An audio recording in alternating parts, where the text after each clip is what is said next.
All right, here we go. Two hey, words. Folks. First word. we're playing the security table charades today. So welcome to the security table. My name is Chris Romeo, joined by Matt Coles, Izar Tarandosh. And we were spending the last 10 to 15 minutes really focused on Izar's OPSEC of his little picture frame, is what that thing is called, behind him, that he has covered in baking paper so as not to have a reflection so that you cannot see what's on his screen. And so operational security, it's important. It's achieved. Of course, I can see your password on that sticky note behind your head, which I think is odd. So tell me because I forgot it. Is that the password for your Wi-Fi or just your bank account that I'm looking at there? That one, Office? Yeah, there it is. I hope that you didn't make that your password. That'd be pretty funny, though. Not All again. right, we are here for some amount of seriousness. Now, we're here to talk about Threat Modeling Con. So for folks that don't know, we're doing the first ever threat modeling conference that I'm aware of that's ever happened in our industry. I was asked to be the global chair of the event. And so I've been super excited to help behind the scenes knit this whole thing together. Matt and Izar were part of the program committee, as well as doing a bunch of other things. So, but primarily helping to wade through all the incredible submissions we had about various facets of threat modeling. And so before we dive in and talk in more depth, just in case you're curious now, the event's happening October 29th in Washington, D.C. This is a Sunday. This is the day before OWASP Global happens. Washington, D.C., 30th and 31st, which is a Monday and Tuesday. The 29th, the Sunday right before the OWASP conference, is when we're doing Threat Modeling Conference. It's in person. It is at the Marriott Marquis, the same place the OWASP event is happening. So those are the details. You can literally just search for Threat Modeling Conference. We'll put some references in the show notes if you want to click on a link to get to the registration page to see all the other things that we're talking about here. But we thought we would spend a few minutes talking through the agenda for this event and really highlighting some of the things we're excited about, because we are excited about a lot of different things that are happening here. So just to kind of set the stage for people, like from your guys' perspective, like what's the benefit and value of us having a threat modeling conference? Like, why are we even bothering to do this? Why? So have you started that already? I think that the first one is that apart from other OWASP events and perhaps an RSA Conf here and there, it's going to be the first time that you are going to have a lot of people, actually most of the Threat Modeling Manifesto team together under one roof at the same time.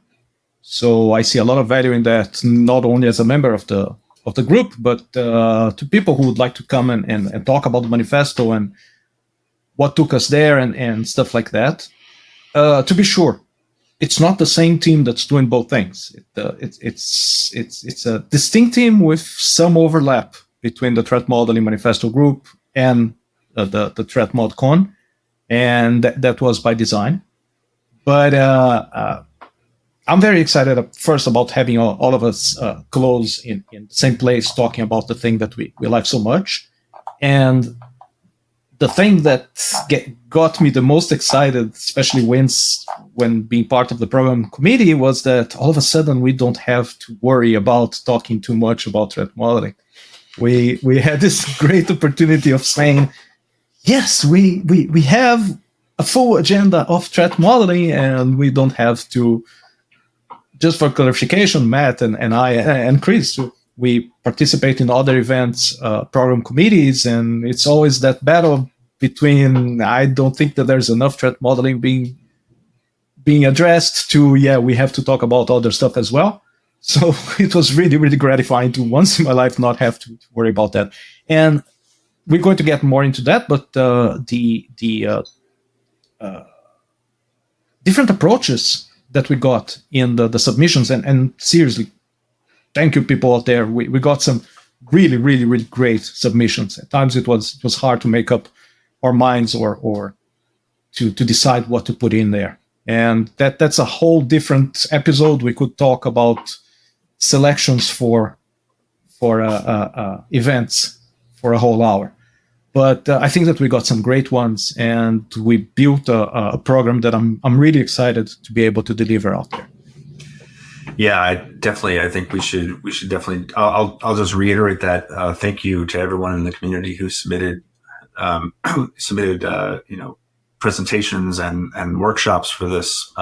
So we're doing presentations. We're doing workshops. We have a Birds of the Feather that will be happening. And Birds of a Feather within the threat modeling space. So, if you're interested in certain topics of subtopics of threat modeling, we have not a keynote where we'll be talking, I think, really interesting and important for folks to get, even if they're experienced or if they're new, to learn the history of threat modeling and from some pretty interesting folks who will talk about their own experiences and deliver this. It's a very personal thing.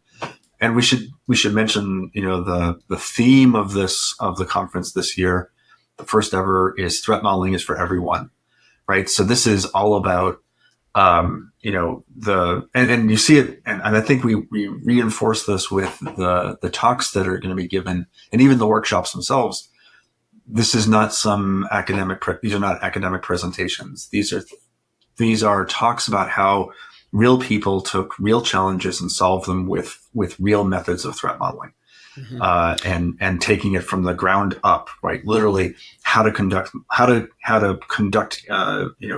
discussions around threat modeling, how to build threat models, how to deal with problems during the process, dealing with the results, and then some various techniques to apply it. And I think we'll talk about those in a little bit more detail.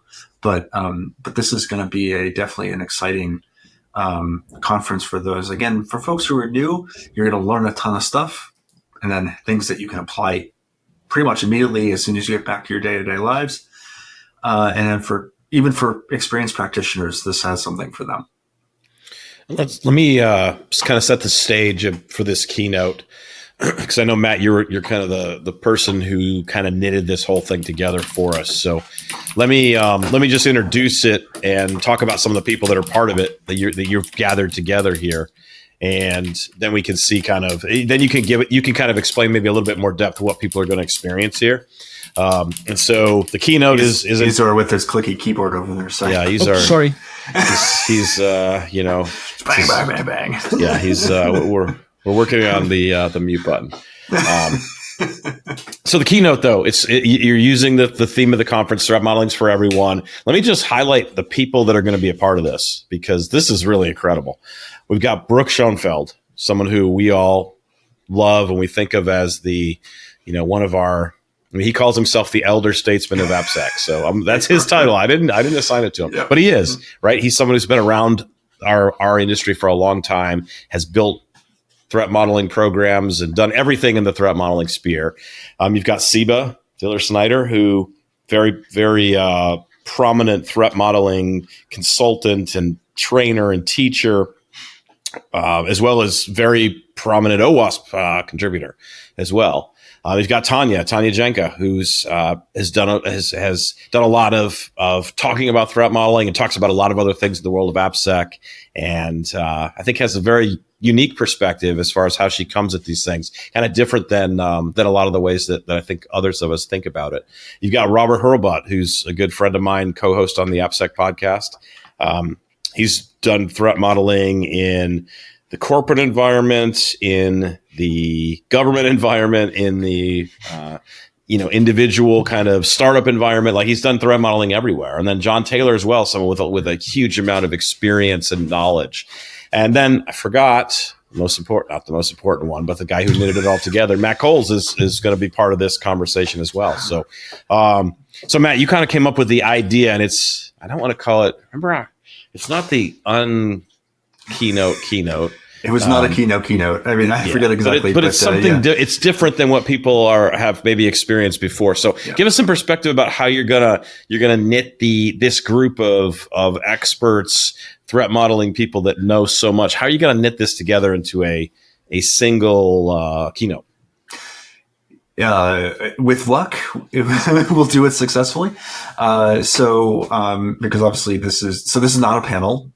This is more of a set of vignettes along a path or continuum of threat modeling, starting with the history of threat modeling, where we began in the industry. And I mean, obviously we can't go way back. So there'll be a point in time when threat modeling really started, and I know this is going to get exciting because Brooke, our elder statesman, is going to kick us off in that process. And then as we progress through time, we're going to touch upon different aspects of threat modeling from the perspective of the individual who's presenting. So, we'll get the insight from Siva and Tanya, Robert and John, following Brooke, in the aspects that they want to cover with respect to, maybe a challenge that they ran into and overcame when doing threat modeling, or an evolution that they took advantage of in how threat modeling is done, or something that they actually innovated on, and so we'll look from the very beginnings when primarily it was governments and security people doing this, to today where now it's again for everyone, right? For developers and others who are interested in threat modeling. This is no longer an ivory tower discussion. So, if we're successful, and I'll be moderating this not a panel, not a keynote introduction history to threat modeling, so hopefully we'll keep everyone on time and on track, and it'll be an exciting set of vignettes. It should be very interesting. Yeah, I'm very excited for how this is going to all come together. So after we finish the keynote, then we're going to split into two different tracks. So we're going to have some different opportunities, things for people to talk about. I mean, in that first segment, we've got Avi Douglin, who's a very well-known name in the world of threat modeling, another author of the Manifesto with us, talking about the threats to our community. And at the same time, you've got Tyson Garrett shifting threat models from static to dynamic. I mean, the challenge I'm having with this agenda is, why'd you give me so many different things? So yeah, the challenge here is going to be like running from one room to the other. Yep.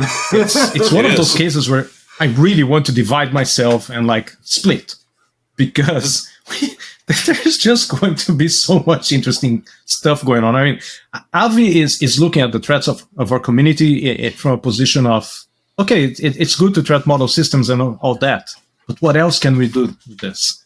Can we apply it to a higher level?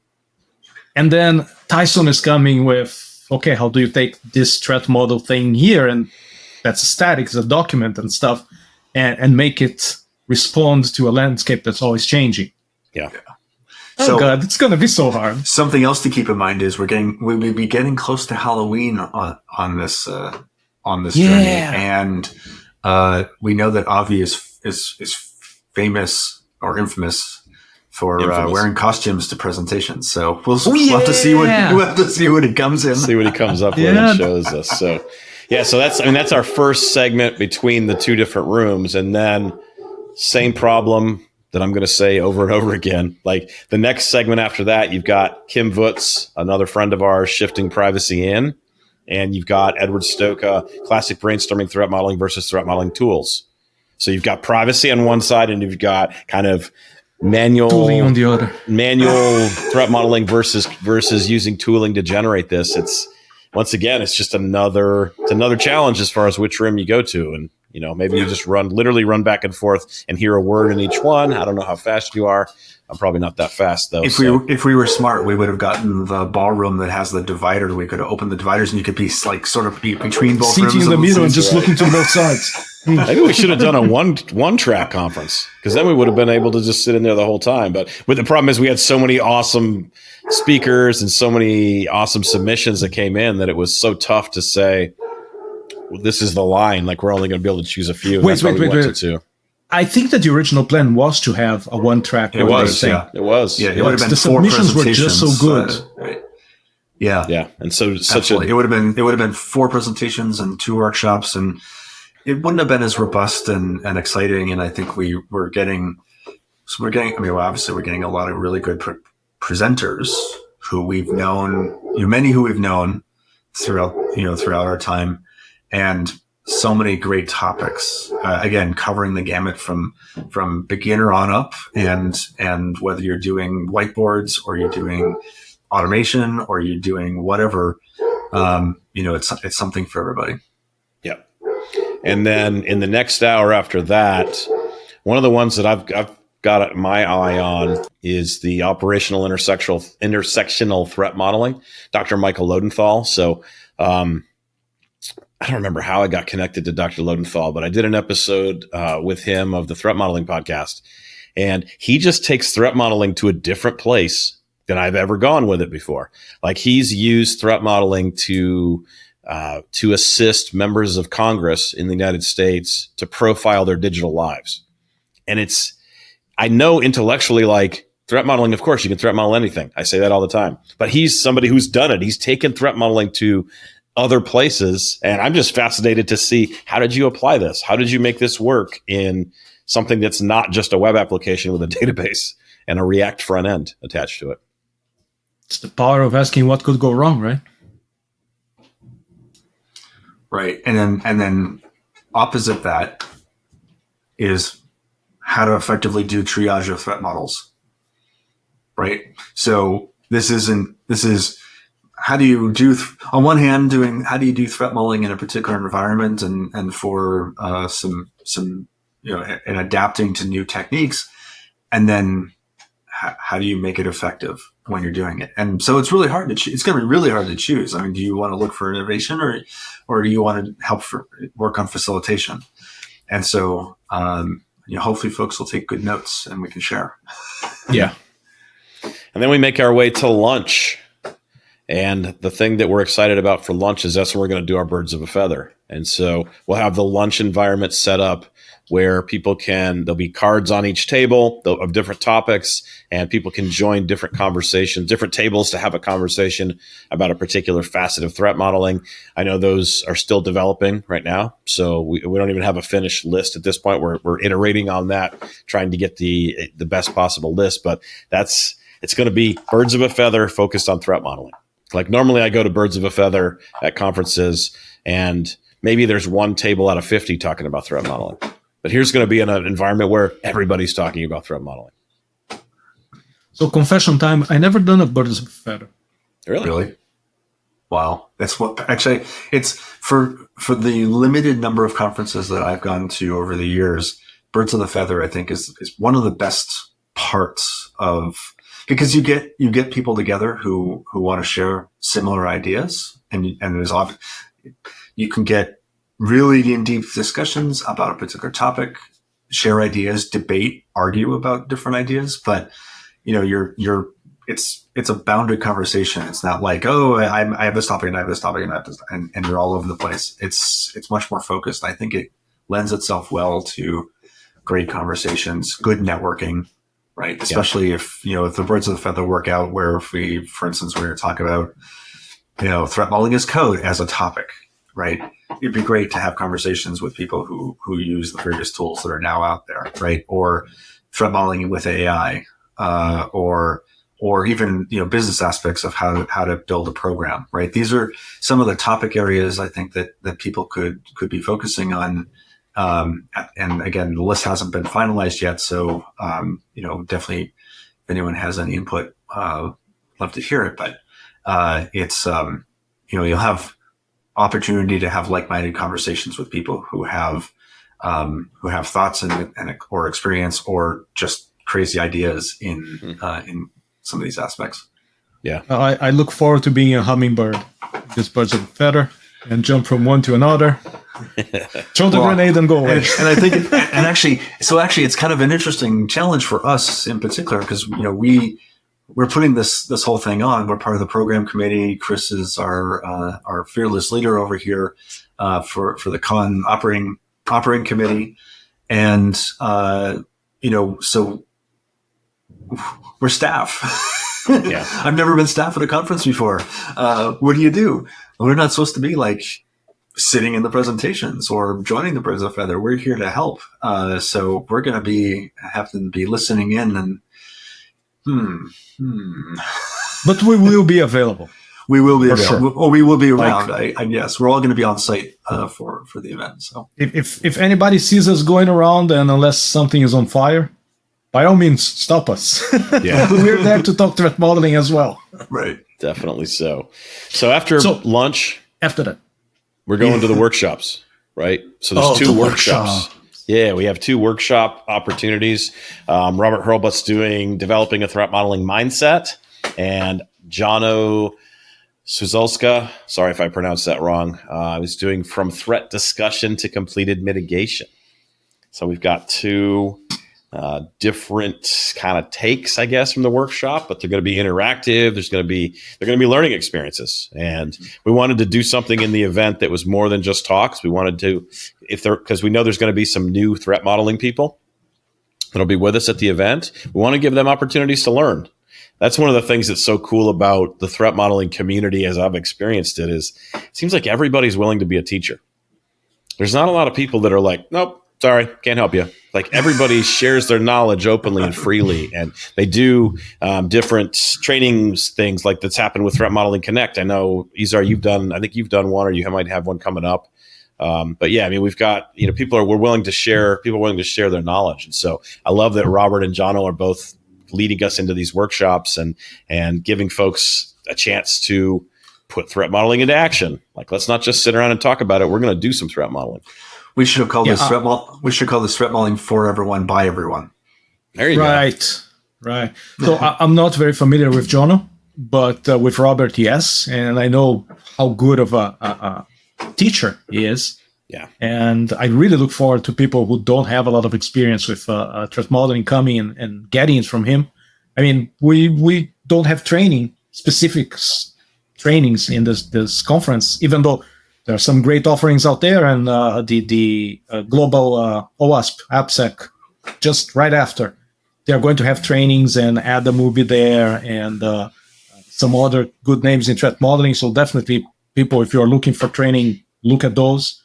But I think that these workshops will be very, very valuable for people who are less familiar or experienced with those facets of the process. So after the workshops, we go to the all-important coffee break. I can't believe I just called that out. But actually, it's actually important. I think we don't have the ability today to talk about our sponsors. But, obviously we will have folks, there will be folks around, who are available to talk about other offerings in the area of threat modeling. There's certainly stuff that happens beyond just the tools and the consultants. Yeah, so it's a good reminder. Yeah, and coffee breaks are great times to network and talk to people. Like, that's my favorite thing about going to conferences these days. Like, I don't actually sit in a lot of talks, but I sit in a lot of hallways and talk to people. And the first day Izar and I met was at OWASP Boston with Mark French and OWASP San Jose. Did we meet before that? Well, Chris, you and I met at the first time at Source Boston. Right there. That is when I introduced you guys. Yeah, but we ended up sitting in the hallway at OWASP Boston with French and Justin Redberg, who was working with me, a friend of mine, and we just sat in the hallway for like 4 hours. It was like, I'm like, I should go to the conference. I'm like, we should go to the conference, but we were having good conversations. It wasn't like we were just sitting around doing nothing. Like, we were deep in conversations and solving problems. And like, I got to the end and I'm like, that was a lot of fun. Like, that was, but we want to magnify that same thing at Threat Modeling Conference. Like, I have had the luxury of meeting almost everybody in the world of threat modeling. And I want to tell people that are out there, like, everybody's approachable. Like, you can walk up, Adam Shostak, you're looking at Adam and you're like, I can't even talk to this guy. He's written all the books and all the things. He's the nicest man that you're ever going to meet. And he would love for someone to walk up and say hi to him and ask him a question that they've had about, I've had this question about the 4 questions forever. Guess what? Adam will love it if you come up and talk to him. Or you guys have written another one of the books on threat modeling. Like, I want to encourage people that are at our event, like, talk to the we're all out there. We're all just people. Like, there's no hierarchy here. Like, we're all just people. Let's have conversations. Let's use that networking time to meet each other, because there's nothing better than meeting new people at these events. And challenge us. If you think that you disagree with something that we said or put out, hey, come and challenge us because we will learn from you too. Yeah. So definitely. Yeah. Constructive challenges. I mean, we're not here to get into, we are not here to get into fights, although I think Izar would be able to take most people. And please too. Izar got the certificate. Izar, that's for security training. Come on. Izar will be doing like a jiu-jitsu demonstration if necessary. So, he'll. I am sure that there will be people in there who with a lot of experience in jiu-jitsu. This is a community that goes to the gym pretty much. That's true. Well, let's keep going through our schedule here. And after that coffee break, we've got. You guys go to the gym? What's up with that? We got to get you on the mats, Matt. Where you can be the Matt. I'll be the Matt. That's just the beginning. That's the first class. That's where you start. So then we got, after the coffee break, we got Threat Modeling Program Milestones and Journey to Scale. Brenna Leith, Lisa Cook. These are two North Carolinians. Yep. They live nearby to me. I know them both. Excellent speakers. And they're coming at this from practitioner running programs inside of companies. Like what does it take to run programs? Hitchhiker's Guide to Failing Threat Modeling. I love the name of this. Like what? It's so important. Give me some context on this one. So this is all. This is probably one of my favorites. I think out of So Kim's we can't have a favorite kid, Matt. Come on. Kim's privacy threat modeling is like up there also, but this one is all about what happens when things go wrong in your threat modeling process. Right? So important because we like to think of threat modeling, or a lot of people think of threat modeling as an academic exercise. It's a paper exercise, a documentation exercise, whatever. But you can get it wrong, and it's okay to get it wrong. How do you handle it? How do you recover from it? This presentation is definitely going to help, I think, in that area for helping people on not just understand where failures occur in the process, but also how to recover from it successfully. Mm-hmm. Nice. Is that what's your and to recognize that it's okay to have failures, that you can build from them too. It's not that, oh my God, it didn't work the first time, let's kick it. No, you can recover. It's asking what could go wrong when asking what could go wrong. There you go. There's another t-shirt right there. Asking what could go wrong when asking what could go wrong. Infinite loop. All right, so then we have two more talks to kind of wrap up the day. This is not a case where these are talks that could have gone anywhere in the schedule. Like we saved AI for the end for this last segment of the day, and everybody's thinking about AI threat modeling and how does it come in. And so you've got Vail Gonderg, everyone's a threat modeler, an AI enabled journey for beginners, which should be fun. And then you got Joff Hill, who's got a talk on being very agile with rapid threat model prototyping. So you've got kind of a process. How do you get threat modeling done faster? And then you've got AI and threat modeling. So, I mean, you want to talk about ending the day with a bang here. Like this is not, we're not ending on we're not fizzling out. We're ending at full speed with the best speakers and closing these day out. These are some of the technical presentations. I mean, there's going to be, the RTMP, rapid threat modeling prototyping is definitely not for the faint of heart. So this will be an exciting journey. Right. And how do you connect it to your DevSecOps processes? Right. And the AI threat modeling, of course, I don't know how it would work. I wonder if there's going to be good, a lot of math in this, and things. It'll be interesting to see. But these are some pretty strong, practical. Like, hey, I'm looking to integrate this into my existing environment, or I want to do something fancy and new, or what's the latest trends. Yeah. These are them. They're at the end of the day. Hopefully people are off the coffee break and still got some energy. And so it should be exciting.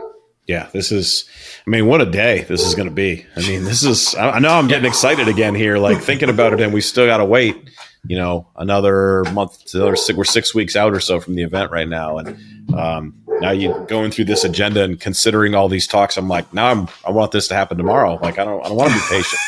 I want to get to this event and sit in and hear all these speakers and go through this experience with our audience. I think this is just going to be an incredible day. And bookending us all is Chris, both giving us an opening statement and closing remarks.